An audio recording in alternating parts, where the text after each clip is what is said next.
안녕하십니까. 2020년 6월 13일 새벽 모의 팩트 시작하겠습니다. 참 세월이 빠릅니다. 어느덧 차기 대선을 논의하는 시점에 왔습니다. 무슨 얘기냐면 박원순 서울시장이 지금 3선째죠. 3선째인데 그 서울시 내부에서 박원순 서울시장의 사퇴 시점을 검토하는 문건이 발견이 됐습니다. 무슨 얘기냐면 대선에 출마하려면 어느 시점을 선택해서 사퇴를 해야 되겠죠. 어느 시점에 사퇴하는 것이 좋으냐 하는 것을 내부에서 검토하는 문건, 이런 것이 발견이 됐는데, 박원순 서울시장은 잘 아시지만 2011년 10월 달에 오세훈 전 서울시장이 무상급식 문제로 서울시장직을 걸었다가 사퇴하자 그에 따라서 보궐선거를 통해서 시장이 된 사람입니다.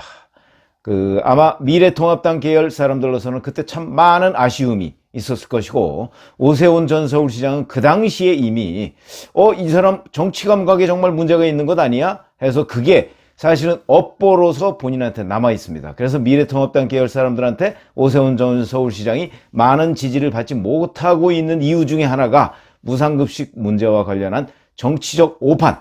그 당시에 이제 미래통합당 계열의, 그러니까 한나라당 대표가 홍준표 씨였죠. 근데 홍준표, 지금은 의원입니다만은, 그 당시에 홍준표 대표가 오세훈 서울시장한테 사퇴하지 마라. 그리고 무상급식 투표, 그 문제에 서울시장직을 걸지 말라. 이렇게 얘기를 했는데, 오세훈 전 서울시장이 누구한테, 자문을 받았는지는 모르겠으나, 그것이 그 당시에 소문에는, 그리고 제가 알기로는 박형준 대통령 정무수석이 아니냐, 이런 증언들이 굉장히 많았습니다. 지금은 돌아간 정두원 전 의원한테 저는 그런 얘기를 들은 적이 있고요. 왜냐면 박형준 전 정무수석이 지금 오세훈 전 서울시장하고 대일고등학교 선후배 사이입니다. 1년 선후배 사이. 그래서 그 자문을 받아서 무상급식 문제를 서울시장직하고 연계를 시켰다. 이런 얘기가 있었는데, 그건 별개의 얘기고요.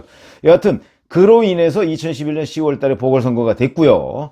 보궐선거에서 당선이 돼서 정치권에 처음 진입을 했죠. 이때 안철수 전 대표가 양보를 하는 바람에, 안철수 전 대표는 40%가 넘는 지지율을 받고 있었는데, 안철수 전 대표가 한 5% 지지도 안 되는 박원순 씨한테 양보를 하는 바람에 박원순 서울시장이 정치권에 진입하는 그런 기염을 토한 그런 사건이 있었습니다.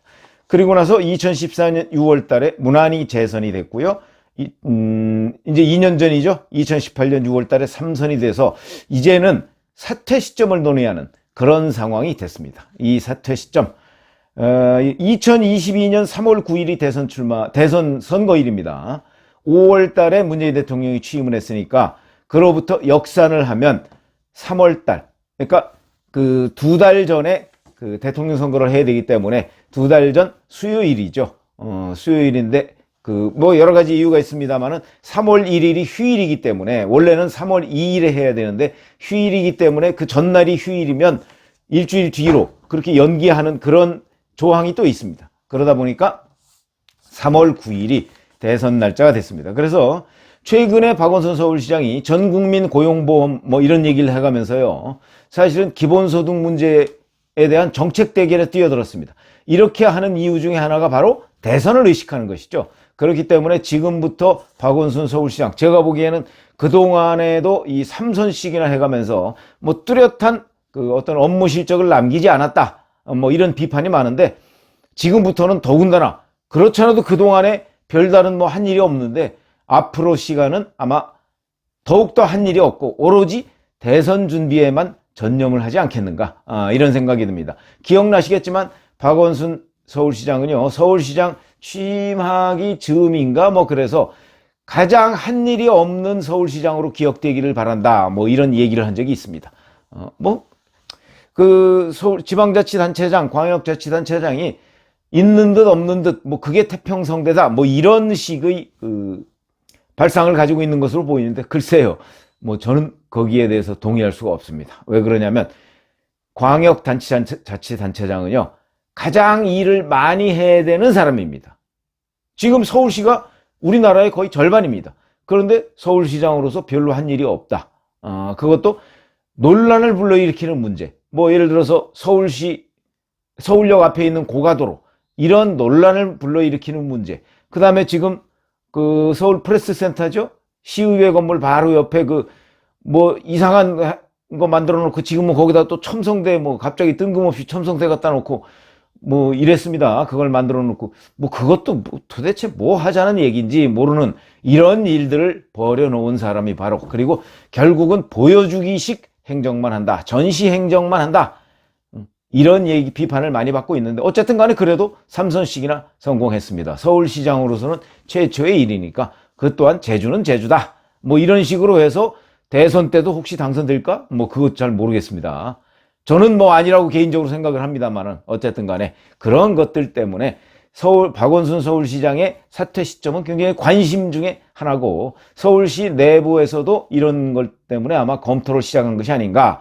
서울시 공무원 관계자는 이거 우리가 그냥 이리저리 해서 종합적인 상황을 고려하기 위해서, 참고하기 위해서 만든 문건이다라고 얘기를 했는데, 잘 생각해 보시면, 자, 시장의 임기 문제에 대해서 공무원이 시키지 않았을 때 그런 걸 검토한다? 있을 수 없는 일입니다. 그러니까 이거는 서울시 관계자가 지금 거짓을 얘기하고 있는 것이다. 그리고 이런 것이 언론에 보도가 된 것, 이것은 언론 플레이일 가능성이 있다. 박원순 서울시장도 충분히 사전에 보고를 받았을 가능성이 많다. 저는 이렇게 봅니다.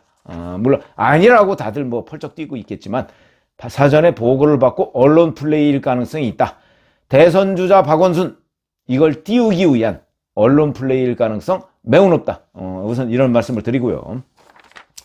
최근에 그 전국민 고용보험 도입, 이런 것들이 대표적인 그 대선 출마 그 드라이브입니다. 왜냐하면 이건 서울시장이 전국민 고용보험 이런 거 신경 쓸 겨를 없죠, 지금. 이제야 겨우 서울시장은 임기의 반을 넘어섰습니다. 반 넘어선 사람이 무슨 전국민 고용보험 이런 얘기를 왜 합니까, 서울시장이. 완전히 지금부터 대선에 저는 올인하고 있다고 보고요. 이재명 경기도지사가, 거기는 아직 재판도 안 끝났습니다만은, 최근에 뭐 코로나 사태나 뭐 이런 걸 통해서 이재명 경기도지사가 굉장히 국민 지지율이 올랐습니다. 그러다 보니까 박원순 서울시장이 초조했다. 그 초조함의 발로가 바로 사퇴 시점 같은 것을 검토해서 언론에 흘리기에 이른 것 아니겠는가. 이게 저의 관측이고 분석입니다. 자, 그런데 거기에서 첫 번째로 거론되고 세 가지 시나리오를 만들었더군요. 하나는 12월 9일입니다. 이때는 3월 9일부터 역산을 해서 3개월 전이죠. 현행법상 반드시 사퇴해야 되는 마감 시점입니다. 12월 9일까지는 사퇴해야 됩니다. 그건 무슨 얘기냐면, 지방자치단체장이 대선에 출마하기 위해서는 선거일 90일 전에 사퇴해야 됩니다. 90일이 바로 12월 9일이다. 그러니까 만약에 사퇴해야 된다면, 이 시점에 맞춰서 사퇴해야 된다면 12월 뭐 8일이나 뭐 7일이나 그 어간에 적당한 시점을 잡아서 사퇴를 해야 된다. 이것은 이제 거의 막판에 사퇴한다, 뭐 이런 의미로 받아들여야 되겠죠. 왜 그러냐면 이미 이전에 민주당 대선 후보 경선이 있을 겁니다. 아마 경선은 대략 한 10월이나 11월쯤에 있지 않을까 싶은 생각이 드는데, 그 즈음에 경선이 있을 테니까 경선 즈음에 사퇴를 할 것이냐, 사퇴를 하고 경선에 나갈 것이냐, 아니면 사퇴를 하지 않고 그냥 경선에 나갈 것이냐, 아마 이런 부분이 선택의 시점이 될 것이다. 그러니까 선택의 하나의 포인트가 되는 것이죠. 그런데 12월 9일, 이게 첫 번째로 검토되는 시점이고, 그 다음에 두 번째는 9월 9일을 또 날짜를 잡았다고요. 그럼 9월 9일은 무슨 의미가 있느냐? 민주당 차기 대선 경선 후보 등록이 대략 예상되는 시점입니다. 그러니까 제가 10월이나 11월이라고 말씀드렸죠.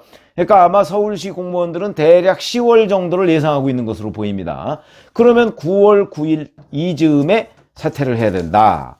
이즈음에 사퇴하면 이게 이제 대선 경선 후보 등록 시점이니까, 경선 후보로 등록하면 그때부터 이제 본격적으로 뭐 지방을 돌아다닌다든가, 아니 물론 그 서울시장 자격을 가지고서도 지방 돌아다닐 수 있습니다. 왜 그러냐면 잘 아시지만 안희정 전 충남도지사가 2017년 때 서울시장, 충남도지사 그거 사퇴하지 않고 지방 돌아다니면서 경선을 했습니다. 그렇기 때문에 아마 이때도 이제 이거는 뭐 선택의 문제니까요. 그런데 만약에 이 시점까지, 제가 보건대는 이렇습니다. 이 시점까지 박원순 서울시장이 정말 대선 후보로서 경쟁력이 국민들 앞에 별로 이렇게 두드러지지 않는다라고 하면 저는 서울시 대선 후보를 포기할 가능성도 있다고 봅니다. 그러니까 이 시점까지는 아마 본인이 좀 관망할 가능성이 있다. 그러니까 9월 9일은 넘길 가능성이 있다. 이런 식으로 생각하는 거죠. 왜 그러냐면 만약에 이 시점에도 지금처럼 지지부진한 지지율이다. 그러면 아이고 굳이 그냥 서울시장 3선 끝까지 하는 게 낫죠. 아마 그런 판단을 할 겁니다. 그러니까 관건은 대선 후보 지지율이다. 이런 말씀을 드리고요. 이렇게 문건에 보면 이렇게 돼 있더군요. 더불어민주당 당원 당규상 사퇴해야 된다는 규정은 없으나 박 시장이 정치적 배수진을 친다는 측면에서 법적 사퇴 기한보다 앞서서 사퇴할 가능성이 있다. 이렇게 얘기를 했더군요. 이 얘기 뭐 맞는 거죠. 그러니까 이거는 선택의 문제다. 그 다음에 또 하나의 시점으로 선택한 것이 7월 9일이거든요. 이때는 공직선거법상 대선 240일 전부터 선관위 예비후보자 등록이 가능합니다. 예비후보자. 그러니까 대통령 예비후보자, 대통령 후보 예비후보 등록이 가능한 겁니다. 이 시점을 선택해서 사퇴할 가능성이 있다. 이렇게 해서 7월 9일이라는 날짜도 나왔고요. 문건에 보면은 대선 출마 의지를 대내외에 표명하고 지방자치단체장이라는 신분상의 제약 없는 선거운동을 위해서 예비후보자 등록을 명분으로 사퇴할 가능성이 있다. 이렇게 또 하나 검토를 했고, 보궐선거의 부담을 감안할 때 무슨 얘기냐면 자녀 임기가 1년 이상 남았으면 보궐선거를 해야 됩니다. 그렇기 때문에 그 부담을 감안할 때는 6월 중순 전에 사퇴할 가능성은 낮다. 이건 뭐 당연하죠. 그런데 여기에서 하나 또 간과한 것이 만약에 5월 달에 사퇴한다고 하더라도요. 지금은 보궐선거의 가능성? 글쎄요. 뭐 별로 보궐선거 안 하고 보궐선거를 뭐 안 할 수도 있으니까요. 뭐 1년 정도 남겨놓고 그런 의미도 들 수 있겠습니다. 참고로 그래서 이명박 서울시장이 언제 사퇴했나 봤더니 이명박 서울시장은 임기를 마쳤더군요. 2002년에 해서 2006년 6월 달에 임기를 마쳤고요. 그리고 나서 2006년 임기 마친 직후에 북한 핵실험이 있었죠. 1차 핵실험입니다. 이 핵실험을 거치면서 박근혜 후보와의 이 지지율 격차를 크게 벌렸습니다. 그러니까 아마 북한이 핵실험을 하고 안보상의 위기를 처하니까 아마 유권자들의 상당 부분이 이 시점에 우리가 여성 대통령 후보를 가질 시점인가? 이런 데에 대해서 미래통합당계, 당시 한나라당 당원들이 많은 의문을 가지고 있던 것으로 보입니다. 그때 지지율 격차가 확 났습니다. 그래서 박근혜 후보를 국민 지지율에서 굉장히 앞섰었죠. 이 시점에 또 청계천 복원도 마쳤고요. 이런 것들이 종합적으로 작용을 해서 그러니까 중간에 사퇴한 거 아닙니다. 그렇게 해서 2007년 8월 달에 대통령 후보로 선출이 되고 그해 12월 달에 대통령이 됩니다. 그리고 서울시장을 중도 사퇴하면서 이렇게 지금 나오는 경우는 이제 박원순 서울시장이 지금 처음이라고 볼 수가 있고요. 그러면 참고로 지난주가 아니고 어제죠. 어제 한국갤럽이 대선 후보 여론조사를 이제 정기적으로 하는데 그냥 이거는 특별히 이름을 불러주지 않고요. 그냥 응답자가 누구요 이렇게 얘기하는 겁니다. 거기서 이낙연 의원이 28%로 지금 두세 달째 압도적 1위를 하고 있습니다. 그런데 여기에 눈에 띄는 것은 이재명 경기도지사가 12%, 지난주보다 1%포인트 더 나왔고요. 2위. 근데 제가 잘 생각해 보시면 이재명 지사의 경우에는 대법원 확정 판결이 남아 있습니다. 그렇기 때문에 아마 저는 제가 예상컨대는 그 확정 판결에서 못 나올 가능성이 있다. 이렇게 봅니다. 높다. 이렇게 봅니다. 높다. 그 다음은 이제 뚝 떨어져서 안철수, 홍준표 이런 사람들이 2%입니다. 뭐 거의 의미 없는 그런 득표율이고 그 다음에 박원순, 김부겸, 윤석열, 황교안, 오세훈 이런 사람들이 1%입니다. 박원순 서울시장은 여기에 있습니다. 1%에 있습니다. 글쎄 이런 정도의 지지부진한 상황이 계속되면 아마도 출마를 포기할 것이다. 내년 중반까지 이런 상황이 계속되면 출마를 포기할 것이다. 저는 이렇게 봅니다. 그리고 43%가 특정인을 응답하지 않았다. 이거 굉장히 중요한 겁니다. 이낙연 의원의 28%보다도 압도적으로 많은 숫자가 특정인을 응답하지 않았다. 그것은 앞에서 응답한 이런 숫자들이 무의미해질 수 있다. 이걸 의미합니다.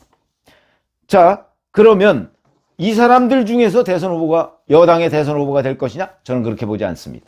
무슨 얘기냐면 친문 후보를 내려고 할 것이다. 친문 후보 누구냐? 뭐 예를 들어서 뭐 김경수 경남지사, 여기도 재판 지금 2심 진행 중이죠. 아직도 1심이 진행 중이군요. 2심이군요. 2심 제가 착각했습니다. 2심이 진행 중이죠. 근데 이 재판은 불법적으로 지금 재판이 질질 늘어지고 있습니다. 그래서 아마 일각에서는 김경수 경남지사를 대선 후보로 띄우기 위해서 뭐 2심 재판을 일부러 질질 늘리다가 내년 뭐 중반쯤에 대법원 판결을 해서 거기서 뭐 무죄 뭐 이렇게 만들려고 하는 것 아니냐, 이런 음모론까지 있는데 저는 그건 뭐 음모론이라고 보고요. 어찌됐든 간에 현재 법을 어겨가면서 계속해서 김경수 경남지사의 2심 재판을 질질 끌고 있는 부분은 의혹이 있는 부분인 것은 사실이다.